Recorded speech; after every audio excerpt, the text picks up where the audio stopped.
Good morning, everybody, and thanks, Callie, for that great intro. So I'm going to transition over to the Exadata Cloud Service overview, and just give you a little background. This session is really going to be broken up in two pieces. One is just the high-level overview for those of you guys who don't know Exadata, and for those of you guys who have some familiarity with Exadata already. And the second half of the session is going to be a deep dive on deployment and provisioning of Exadata Cloud Service. So with that, let me just kick it off and start talking about the different ways you can consume Exadata database cloud machine. So on this slide here, we're depicting three different ways to consume Exadata Cloud Machine. One is the private cloud or Exadata database machine, which you guys already know and love. For those of you guys already using Exadata, this is where the customer purchases it themselves. It's in their data center and it's completely managed by the customer. The one in the middle is Cloud@ Customer. And this is where the Exadata actually lives in the customer or client's data center. And the reason why you'd use this is if your applications can't move their clouds because of governance, regulatory, compliance issues, this is a perfect use case example where you would want the Exadata at your data center. So in this example, this use case scenario, the assets are owned and maintained by Oracle, but you get all the benefits of Exadata Cloud Service, such as subscription pricing, cloud bursting, scalability, and all inexpensive database management packs. So just keep in mind, with this option, you do give up a little bit of control. You as a customer still have complete control over your databases, your GI stack, everything in the compute. But Oracle supports, manages the cells, the switches, and all the infrastructure underneath. But keep in mind that Oracle really only has access to the logs and physical equipment. The one on the far right is the public cloud, the Exadata Cloud Service. And this is where it's offered in OCI. And this is where we're going to spend most of our time discussing this offering. But I want to make sure everybody's clear on this, is that these are not mutually exclusive offerings. We have countless number of customers that we're working with that have database on-premise, and they're using public cloud for either DR or test and dev. In fact, we're kicking off a campaign to talk more about how you can leverage Exadata Cloud Machine in OCI for things such as DR, test dev, or even migrate your entire stack to OCI Exadata Cloud. And Callie will talk more about that at the end. So with that, I'm going to go to the next slide. And this, for those of you guys who are already familiar with Exadata, this is nothing new. For those of you guys somewhat new to Exadata, I just want to mention that this is an engineered system that's really designed for database workloads. It was built from the ground up to address specific workloads such as data warehouse. It does include RAC and Active Data Guard. And again, for those of you guys who already know about this, it's the most highly available, complete solution driven for database workloads. And since it's in the cloud, you get all the benefits of public cloud, such as fast, elastic, web-driven, and with no cap monthly subscription, which I'll talk about in the next couple of slides. So even though it's Exadata in the cloud, doesn't mean you lose any of the capabilities or any of the feature functionality. All the feature functionality you're used to using and love and know, such as multi-tenant, in-memory, RAC, partitioning, RAT, advanced compression, those are all features you still have at your disposal if you want to use any of those features. Now, all the features that are part of Exadata, specific features such as offload, SQL, predicate pushdown, smart flash cache, hybrid column compression, my favorite, IRM, are also at your disposal. Those are all included as part of the Exadata Cloud Service offering. So what are the release supported, what's the deployment options, and how do you scale? Let's touch on these three topics. First and foremost, the hardware that's available for Exadata Cloud is X5, X6, and X7. And honestly, by the time you guys see this webcast and towards the end of 2018, X5s won't be actually available to you anymore, which is a good thing. So you'll get the latest and greatest hardware, especially with X7 Skylake processors. So you get the latest hardware if you migrate to Exadata Cloud. For database release supportability perspective, you have 11.204, 12.102, 12.201, and 18Cs. So as you can see, there's quite a wide variety of database deployment options you have as far as the software goes. From a deployment perspective, you can choose multiple data centers to deploy in or provision out of. And keep in mind also that this is dedicated hardware with no sharing and no oversubscription. And what we mean by that is, take this in perspective, is that in Exadata Cloud, what exists on the floor is a full rack. So if you provision or purchase a half rack, that half rack is partitioned off of that full rack. What that means is that there's no sharing at all. So your compute, your cells, your storage, InfiniBand switches, your network switches are completely partitioned off from anything else. So although it's out of the same full rack, you're not really sharing anything. So there's no sharing, there's no oversubscription. It's dedicated hardware for each client who provisions. We'll talk about monthly flex subscription models in the next slide, but you can start out as with anything with 0 OCPUs all the way up to whatever the maximum is in your configuration, whether it's a half rack, full rack, or quarter rack. And so the question I get a lot is, why would I want to even start with 0 OCPUs? There's a couple of use cases. We don't see it used very often, but it is at your disposal. Let's say you want to provision an Exadata, but you're still going through your planning phases and you don't want to pay for it all right now. You can dial down and turn off all the OCPUs, but you'll only be charged for the base configuration, whether it's a half, quarter, or full. So you won't be charged for the OCPUs. The other use case scenarios, if you're if you provisioned it and you don't need it for a period of time for whatever reason, you can dial down the OCPUs. Again, you only have to pay for the base configuration. So let's talk about the different configurations, since I did mention it a couple of times. So with X7, you have a quarter rack, half rack, and full rack. Same thing as you had with X6, and the same thing you probably have on your on-premise. So with quarter rack, you have 2 computes and 3 cells. With half rack, you have 4 computes and 6 cells. And a full rack, you have 8 compute and 12 cells. I don't want to go through this entire chart here because it is an eyesore, but keep in mind, as you'll notice, is that the core density, the compute density, and the storage density has dramatically increased from the X6 and probably what you already have on premise. So you're going to get a big bang for your buck as you migrate from on-premise to Exadata Cloud Service. So wanted to touch on this. Flexible consumption models for Exadata Cloud. There's 2 ways to consume and purchase Exadata Cloud. One is the monthly flex. The other one is BYOL, or bring your own license. So monthly flex, you basically are committing to X amount of dollars per month spend. And with that, you have complete entitlements for all the Enterprise Edition extreme performance features. And obviously with that, you also get all the Exadata storage software, like the things we mentioned in previous slides, storage, predicate pushdown, smart scans, all those things are built in as part of that entitlement. The other option is bring your own license, or BYOL. With this, you only need EE Enterprise Edition, and you add options and pay for the options that you want to use. So keep in mind, in this model, 1 Oracle processor on-premise maps to 2 OCPUs. So you can do the calculation depending on what you need and what you want to provision. And also with BYOL, whatever option, whatever size you pick, you get all the Exadata storage software as part of that package as well. And one last thing about BYOL, that it also includes at no cost TDE, real application testing, which is RAT, all the diagnostics packs, data masking, and subsetting. So BYOL is a great option for those who already have licenses and they want to transfer those licenses to cloud.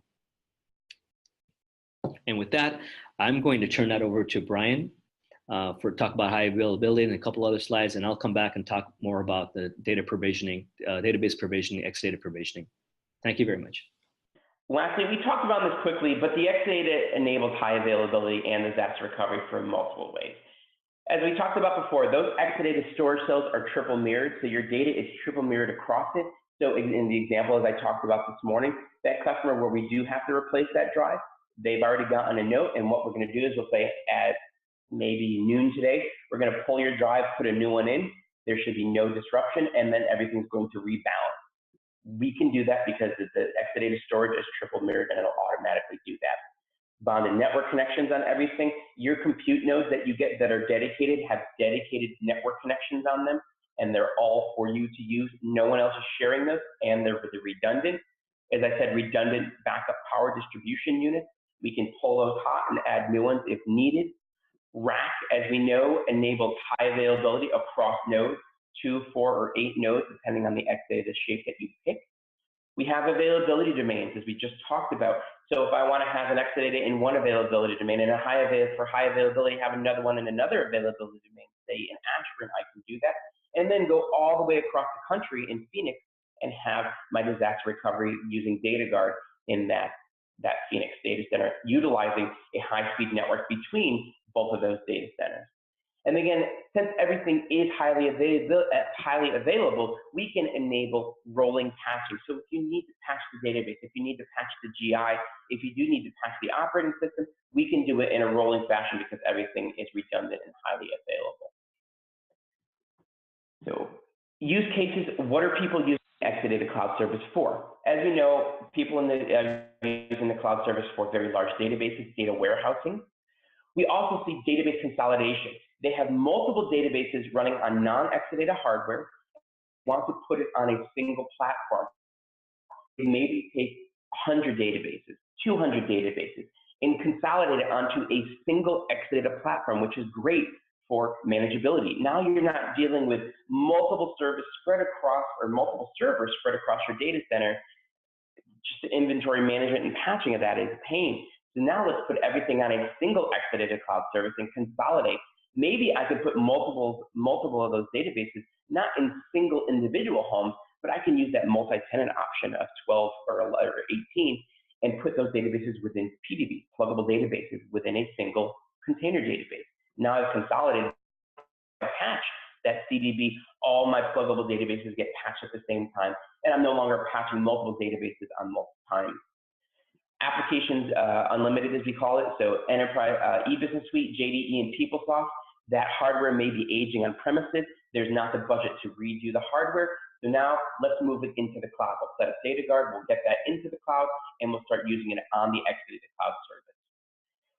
Test and development. So a lot of customers have Exadata on premises and they want to regain some of those resources back. So they use the Exadata Cloud Service for their test and development box. And then that Exadata on premise will be their production box.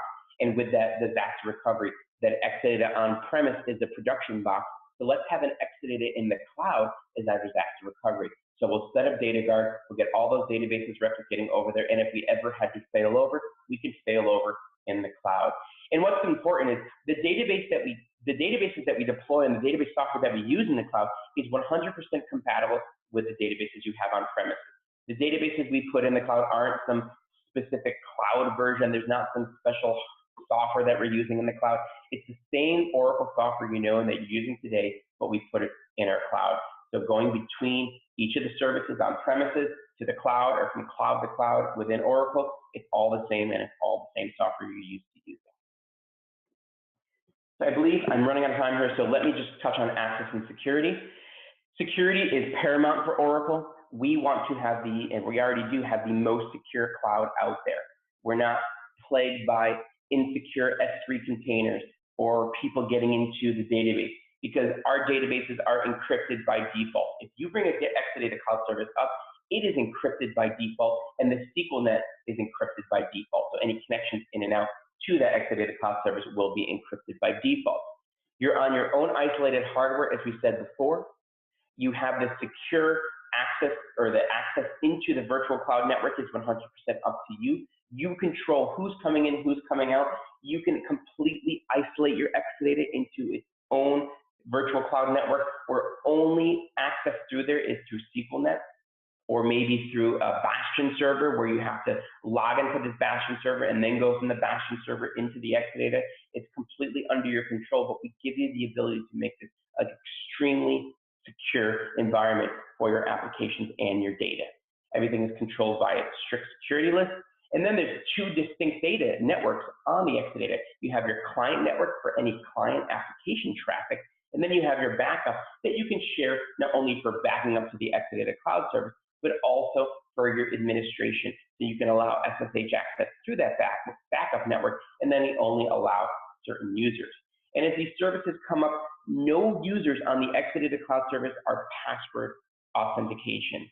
So the OS users do not use passwords. We use public-private key exchange. We don't want someone to get access to this and hook up a rainbow table and then sit there and try every password they can passively find to hack into your service. There is no way you're going to hack these keys, these public-private keys, and you have the ability to change these keys if you want. So lastly, we'll just talk about compliance certification. Our data centers are PCI compliant as well as HIPAA compliant. And if you have any questions or you want to see what we have compliance-wise, you can go to cloud.oracle.com/IIS-path-compliance, and it'll show you all of our data centers and what certifications they have across the country. And for the 2 US data centers, we are HIPAA compliant and PCI compliant. For those 2, the Ashburn and the Phoenix data center. And for our older data centers, our Chicago data center is also HIPAA compliant as well. So with that, I will pass it back, and we can talk about planning and provisioning.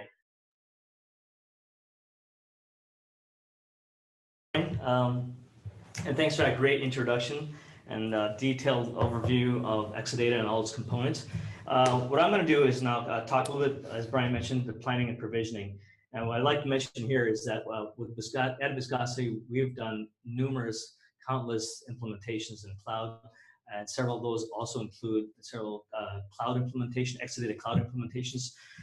So we've learned quite a bit of lessons, do's and don'ts. What I'm going to do through the rest of the remainder of the session is really cover some of the things that you need to consider, some of the best practices, some of the things that we've gone through, and kind of go into a deep dive in the planning, the provisioning, the implementation, and also some of the migrations. So with that, let me kick it off. Like I said before, I can't stress this enough. One of the things that we've learned is planning is the really, really key part of any implementation of any cloud, whether it's AWS, Azure, and Oracle Cloud. And Exadata Cloud is no exception to that. So planning really is a key part. And what I do is I talk about planning in the context of these 6 boxes.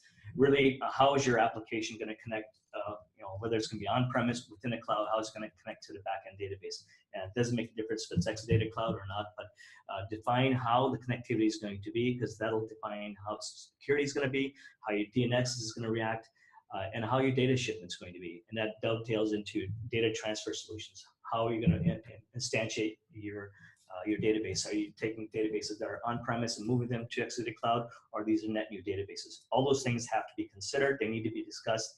And also, we talk about choice of compute and database shapes.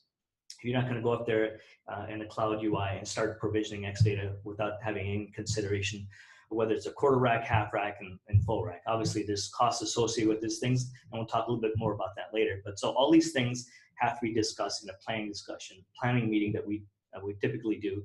In fact, we typically spend about almost 2 weeks, 3 weeks just in a planning phase to make sure we're all clear from a network design, a governance design, security, as well as access and sysadmin approach, right? So the operations model is key. Who has access to the data? Who has access to the UI? Who's going to have support, going to manage the tooling aspect of it, which I'll cover all that in a bit. And I think the last and absolutely the most important box here is the virtual cloud network. We spend a majority of our time defining what the network schematic is going to look like. How do the applications connect to the backend? Are they going to be using load balancers? Are they going to be using private networks versus public networks? Like Brian mentioned earlier about bastion hosts. All those things come into play. So like I said before, this is a key aspect of our planning, key aspect of our delivery of any customer that we work with is really the planning piece. And the next several slides, I'm going to focus on network, because if you don't do the network correctly the first time, it's going to take an arm and a leg to undo it, and it's very costly from an engagement perspective. So we really focus on getting design right in the first place. So with that, I'm going to go through slides that we kind of actually were working with the customer as we speak. And this is a flow chart or schematic that we actually used. And what this does is it depicts the resources that are going to be allocated, where they're going to be allocated, which availability domain, whether it's going to be connected to load balancer or not, and where's the NFS live, where's the Exadata in this piece, are you going to use internet gateway? All those things are answered in this lucid chart diagram. By the way, I love lucid charts. It's a great way to create network schematics. A little shout out to Lucidchart there. Hopefully I'll get some kind of free subscription for that. So this chart serves two purposes. One, it gives you a pictorial description, a schematic of how the network is, where the resources are, like I said. But from this, we also use this as a way to go provision. Once I know where everything is, I just go actually provision that that VM in availability domain 1 and availability 2. I'll create my NFS shares, define my load balancing. So this chart and this planning process serves multiple purposes. So with that, I'm going to spend the next 2 slides or so, 3 slides on network prereqs. Like I said, this has to be done correctly the first time, even before you do any Exadata Cloud provisioning. First and foremost, keep in mind Exadata Cloud requires 2 VCN subnets, the client subnet, which carries data traffic, client data traffic, and the backup client, backup subnet, which obviously passes on, backs up, sends off backup traffic. So both these client subnet and backup subnets are really defined as public subnets. They're not defined as private. That's an important aspect of it. And Exadata does require a public subnet to support backups to object store. So one of the key things to mention, if you're going to create these subnets, make sure you don't create a subnet that overlaps with 192.168.128.0 network. You run into problems, and in fact, it'll flag you for that anyway. So this restriction applies to both the client and backup subnets. And finally, Oracle does require that you have a VCN resolver. So what this resolver really does is it's a DNS resolver that's in the Exadata Cloud, or actually in OCI Cloud itself. And it's used for client subnet name resolution. And it's also used for resolving Swift endpoints. And Swift endpoints are really used to access and retrieve data out of object store. And that the type of data that you're trying to retrieve from Swift endpoints in the object store is used for backups, pulling patches for Exadata patches or database patches, as well as the tooling updates too. So this is by default. There's a lot of work you have to do here if you to actually undo these things. So it's a resolver is done by default. A couple other things. Each VCN subnet has a default security list, which defines a rule for TCP traffic for SSH, which is port 22, and from the source of 0.0.0 and from any port. So you need to properly configure your security ingress and egress, and I'll show you a slide that kind of mimics or shows you, that depicts what that the security list would look like. Also, one command, it's the same one command if you guys are familiar with on-premise. This is the same one command that provisions and instantiates Exadata system.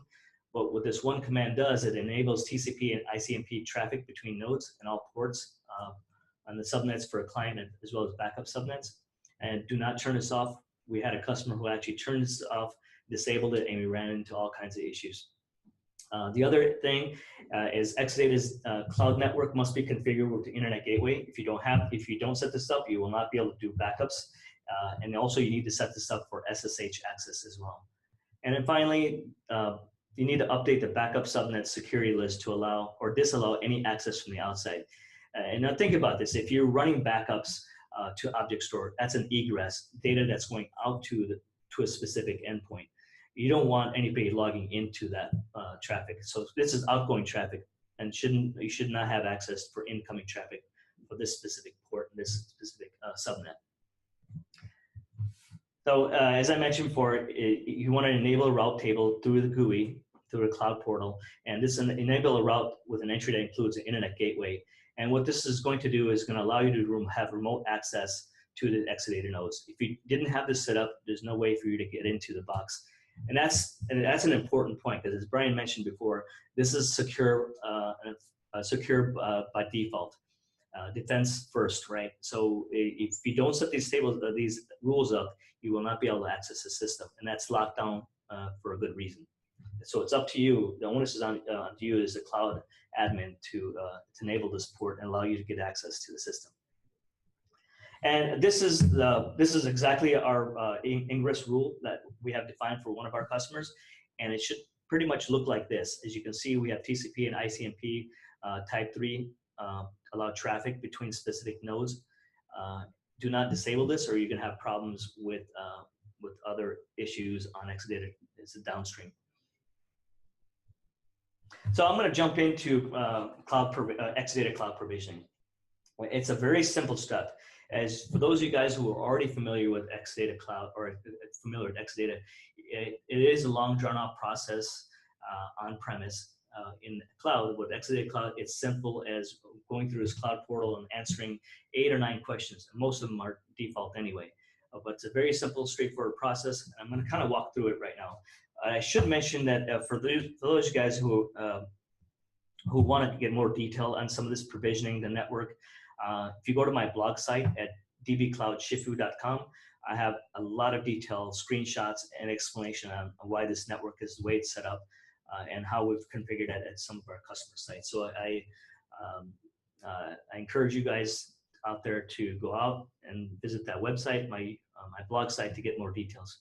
But here we go. I'm going to walk through the Exadata Cloud Provisioning. The first and foremost thing is display name. Again, this display name is really the name that's going to show up in the cloud portal. It's not the database name. It's not the cluster name.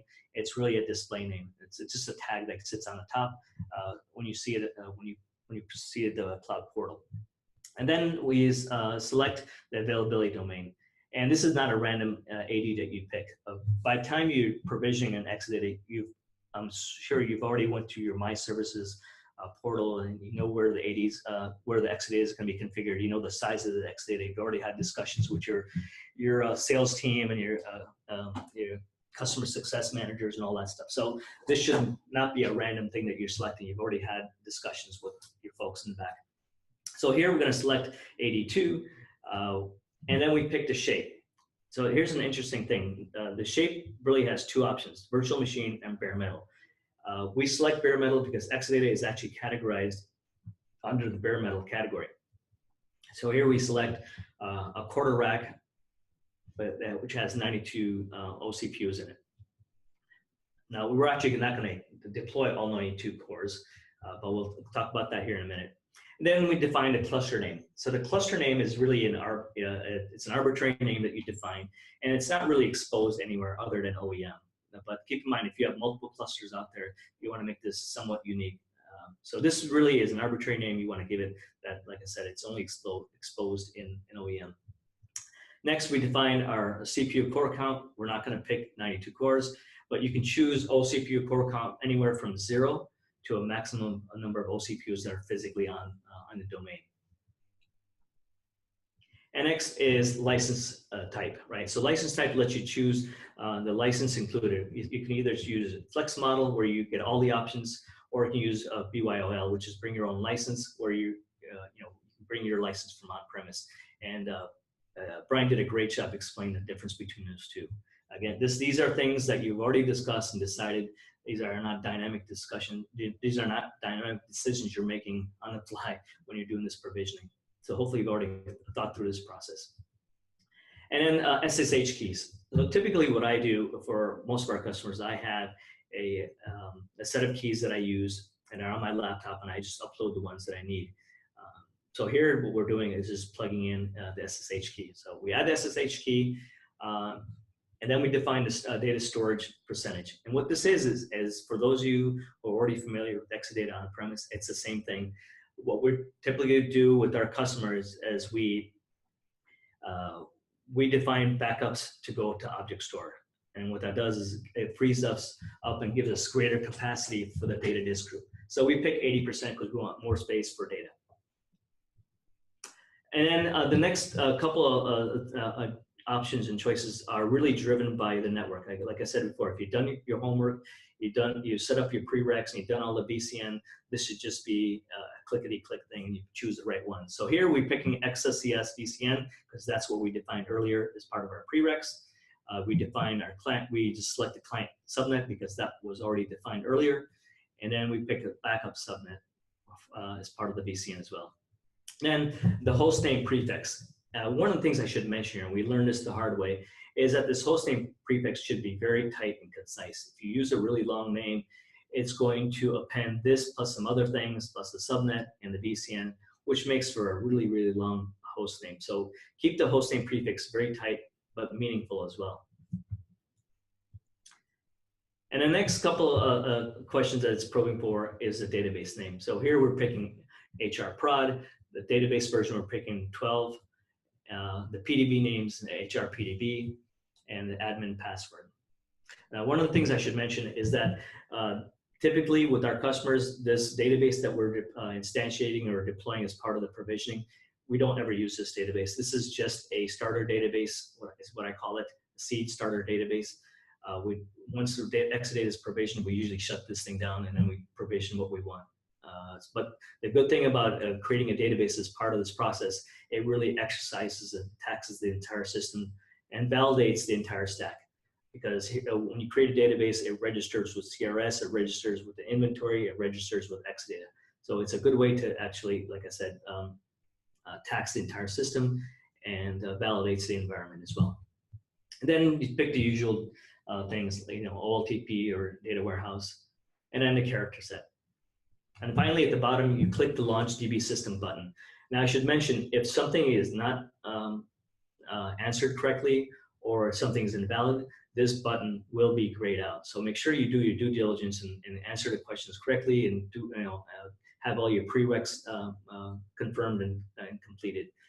So if you've done all that and a box is blue, click the Launch DB System, and next thing you know, you'll have an Exadata system. And we can tell, based on our environments that we deployed, Exadata's environments that we deployed, a half rack will be about 4 to 4.5 hours to deploy, which is pretty dang good to get a fully baked Exadata system. So that for, as Brian mentioned earlier, half rack is 4 nodes and 6 cells. So to get that instantiated and up and running in 4.5 hours is a pretty good job.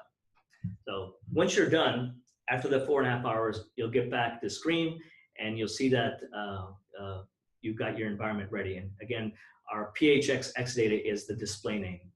And as you'll see, we have 3 subnets. We have the client, we have the backup, and the transit, which is the way we come in through our Fast Connect. And you'll see the number of cores as well as the CIDR block that you defined. And once you're done, and if hopefully you've set up your network correctly and you open up your SSH port and you can log in through your OPC, which, by the way, the only way to get into your directly physically log in initially to the Exadata Cloud is through OPC user ID. So your OPC user ID is what you defined your SSH key. So we use OPC SSH key. With your SSH key, log in. And if you do a DF-K, this is what you're going to see. Now, keep in mind, this is for one of our customers with on an X6. If you're on an X7, it's going to look slightly different. You're going to see larger capacities for these file systems, but for the most part, this is what the layout's going to look like. Now, I haven't shown a couple other file systems, but I'll talk a little bit more about that when we get to the disk groups. So, other thing to point out here, if you go back to the cloud portal, is that you'll have the scan IP addresses and the port number and all the details for this cluster. And we use the scan name and scan IP address, and we give that to our clients, our backend application users, and this is what they plug in for the scan address. The other thing to point out here is the scale up and scale down. For one of our customers, when we did this thing earlier in the year, we slowly migrated databases and applications from on-premise to Exadata Cloud. So we didn't need all 92 cores or whatever was on that half rack. We started out small, 22 cores and 44 cores, and worked our way up. So if you see here, we have 44 cores that we've enabled. And at this point, when we, in the screen here, I think we've had maybe 8 or 9 databases deployed. Once we started getting to more databases, we knew we needed to scale up the CPU core count. So it's a matter of just pressing that scale up, scale down button and specifying the core count, and it's all done online. And typically, you want to do this across the board. So I just want to mention the scale up aspects of Exadata Cloud. So this slide, actually, I can spend almost half a day talking about because it's a lot of information. But on the left side, I do want to mention the disk groups that get created. For those of you guys who are already familiar with Exadata, there's not a lot of new information here. As I said, the data disk group is primarily used to store database files.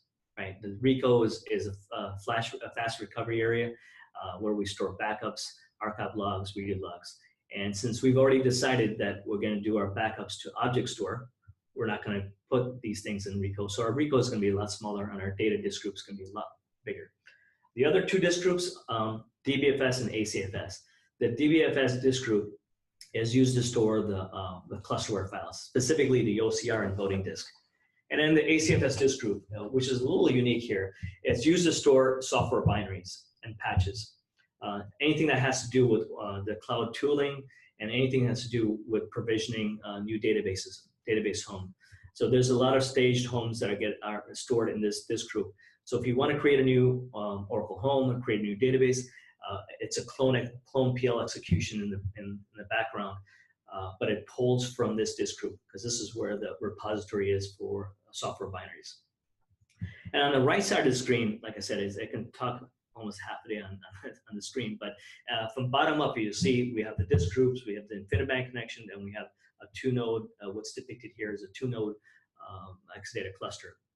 But look at the boxes that are inside that, the compute nodes. We have Oracle database, we have EM, we have cloud tooling, and keep in mind, there's something interesting here. Exadata Cloud is deployed as a virtualized environment.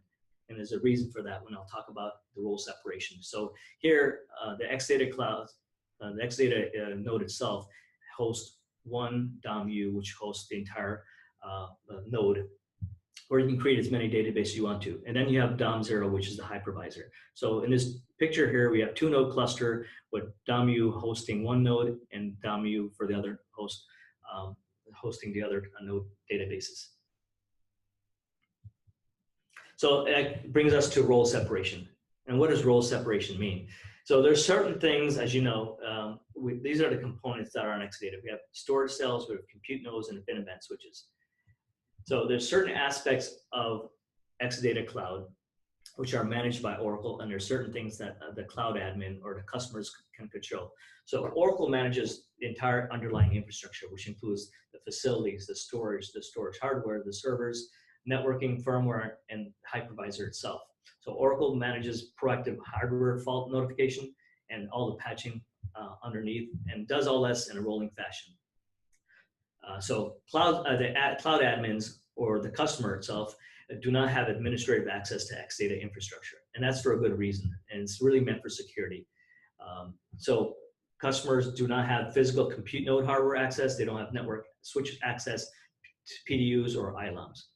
So what they can control is everything within the compute node itself, which is the database, OS, the tooling, and clusterware. So let's delve a little bit more into what that means, what you can and can't do as a client admin. So client admins have root privileges for the compute node VMs. That doesn't mean you have full reign. We've had a customer that treated their Exadata compute nodes as IS boxes. Literally, they treated it like an Ubuntu Debian system and installed all these third-party RPMs and brought some things over. They weren't running Minecraft or anything, but they're running RPMs that probably shouldn't have been there. And when we went to do the upgrade, they ran into a lot of problems. So be conscious and cognizant about what things you're implementing there. At the end of the day, this is an Exadata compute node. And so don't treat it like a Debian or Ubuntu box. But third-party software tools can be installed. We have installed some basic ones. But keep in mind, certain RPMs should be looked over before they're implemented. Client admins have full administrative privileges for the database. But typically what we try to do with one of our customers, we don't let any application users have access to the Exadata compute node itself. Everything is done through net services. But then we have another customer that runs all batch jobs, and everything is done purely through end user ID, so they have to have physical access. But the first line of defense is really to restrict access to the box and only have access through SQLnet. Clients have full responsibility for creating table spaces, managing space, maintenance jobs, backup and recovery. All that stuff is completely under the client admin control. And the client admins can control patches, when you want to put on OS patches, GI patches, DB patches, as well as the tooling. Right? All this can be done through REST services. So we talk about tooling and patching a lot. And so some of you might be wondering, well, what the heck is tooling, and what is new here, and why is it different in Exadata Cloud? So what tooling does, it creates this really streamlined and simplistic way to patch the database, patch GI stat, do one-click backup and recovery, even set up data guard, as well as a PDB lifecycle management. And what we've done is we used this tooling to even create databases from backups or even from object store as well. So the tooling, which I'll go into a little bit more detail about what that means and different utilities. So think of the tooling as a set of utilities that are delivered in the Exadata Cloud that allows you to do all these feature functionality. The tooling could be used through utilities, or it can be used through the REST APIs. So the REST APIs, actually, I don't have enough time to go through the REST APIs, but they are really rich and powerful. If you have time, this is what I would explore, because you can do a lot more with the REST APIs than you can with the utilities. But sometimes it's just simple to get onto the box and just kick off a backup or create a database using the utilities. It's entirely up to you, but the REST APIs are very powerful, very rich in feature, and you can do things like grow the compute node, deactivate, activate services, manage keys, and even start and stop the compute nodes. We've got one customer we're working with right now that we're integrating the REST APIs through Terraform and through Cloud Foundry. So let's kind of talk about the different Exadata Cloud tooling. The Exadata Cloud tooling, and there's a lot more than this that I've listed, but the other ones are sometimes wrappers and sometimes hidden. But this is these are the utilities that I use on a day-to-day basis. The first one is Exadbc Patch SM, and that's really a wrapper for Exadbc Patch.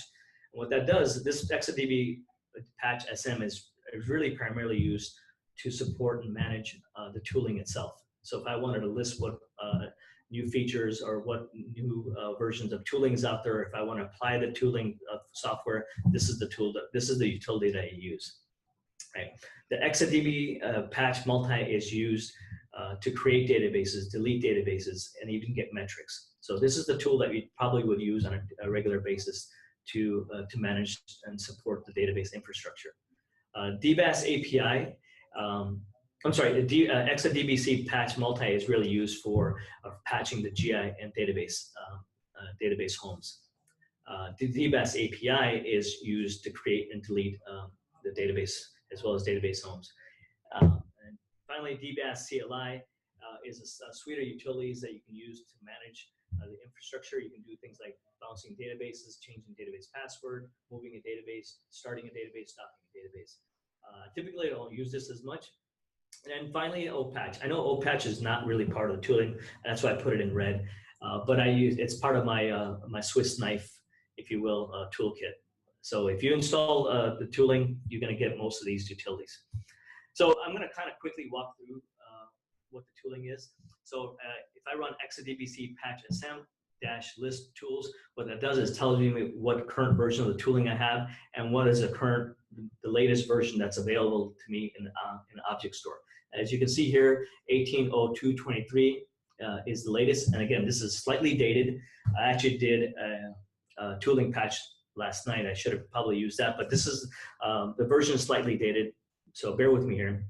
So here it shows me that 18.02.23 is the latest as of this slide. And then I go back to Exadbc patch SM and say tools async and pass in that version. And once that's done, it gets me to the latest patch set. And keep in mind, this has to be done on every node of the Exadata cluster. And let's say you're pretty far behind in the tooling and you just want to get the latest and apply the latest, you can just say RPM version equals latest. So at the end of the day, the tooling is really an RPM that gets delivered. So there's other ways to install this tooling patch. You can literally do a wget, download the RPM, and do an RPM-IVH and install it. So to verify that you've got the RPM installed correctly or updated, you can do an RPM QA and grep for DBAS, and it'll tell you that you've got the latest version. So let's say you've got your tooling updated.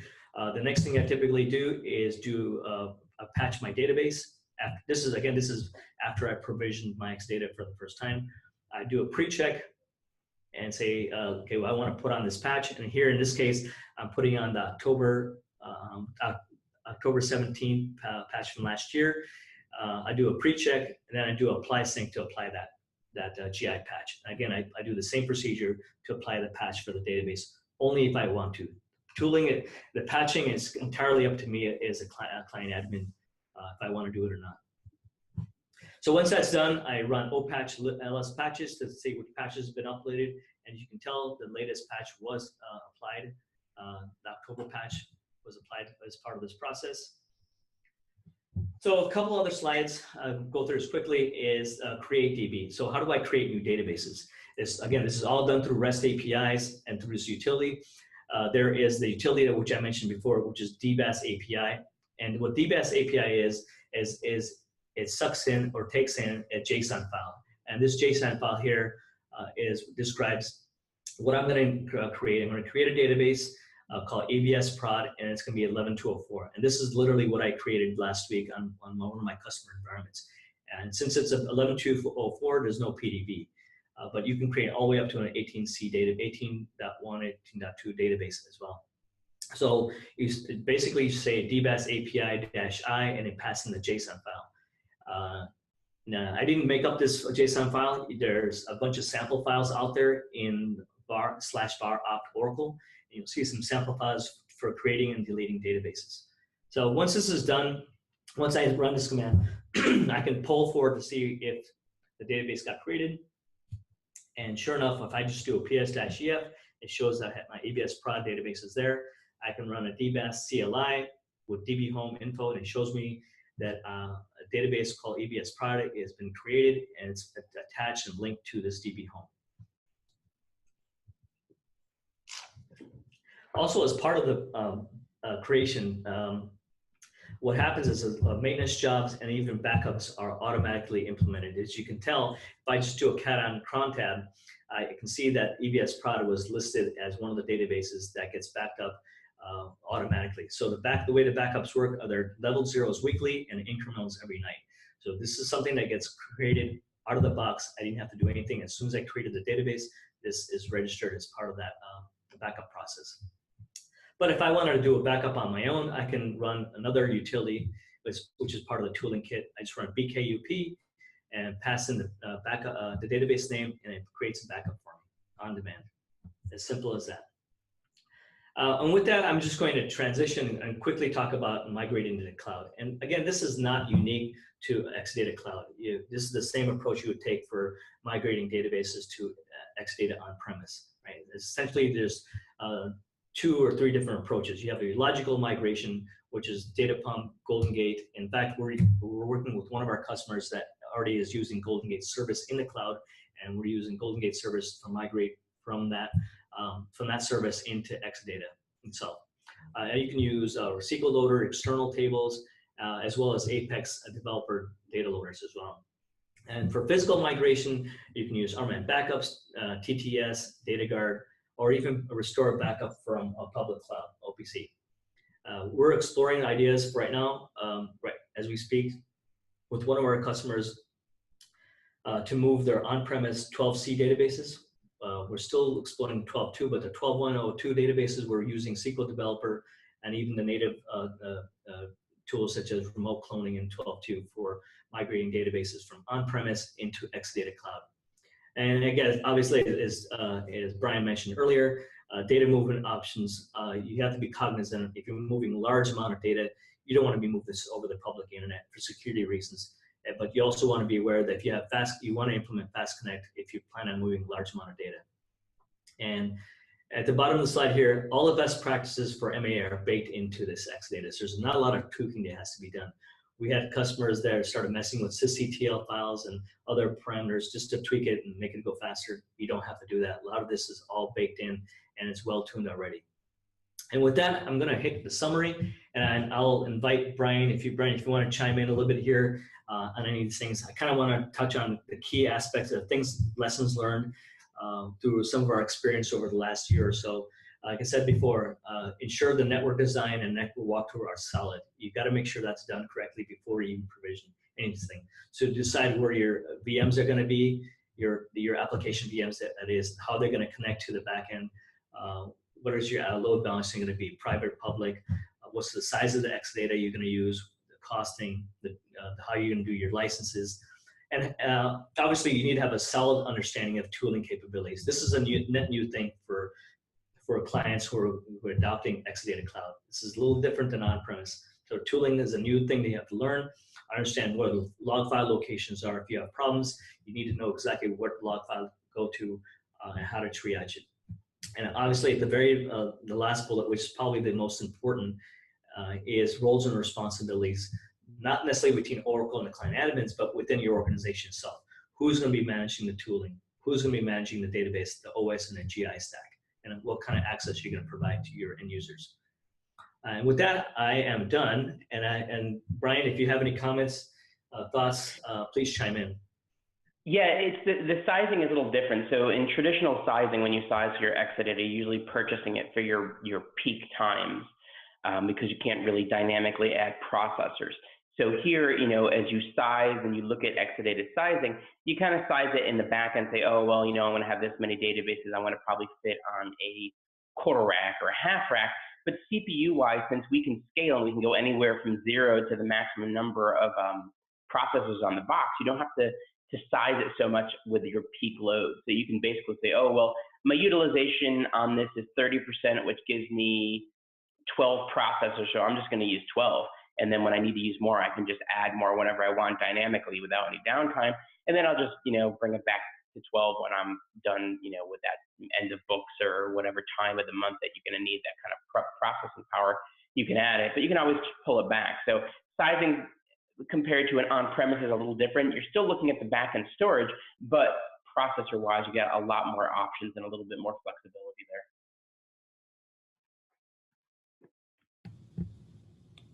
Awesome. Thank you, Brian, and thank you, Nitin, as well. Also, thank you, everyone, for attending today's webinar.